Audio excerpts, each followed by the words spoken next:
আজকে রাতের অন্ধকারে হঠাৎ রাস্তায় এই পোকাটাকে দেখতে পেলাম। এটা দেখতে অনেকটা কেঁচোর মতো, কিন্তু এর মাথাটা দেখো কেমন একটু মানে চ্যাপ্টা টাইপের আর কি। তো এই ধরনের পোকার নাম কি জানো? এগুলোকে হ্যামার হেড বলে।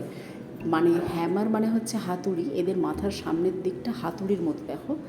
তো এই পোকাগুলোকে সাধারণত বর্ষাকালে বেশি দেখা যায়, স্যাঁতস্যাঁতে ভেজা ভেজা জায়গাতে এগুলোকে দেখতে পাবে। কড়া সূর্যের আলোয় রেখে দিলে বা সাবান জল স্প্রে করলে বা নুন ছড়ালেই এরা মরবে।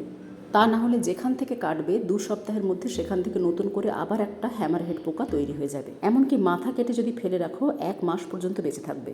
এগুলো বিষাক্ত, তাই খালি হাতে একেবারেই ধরবে না। আর এরা কি খায় বলো তো?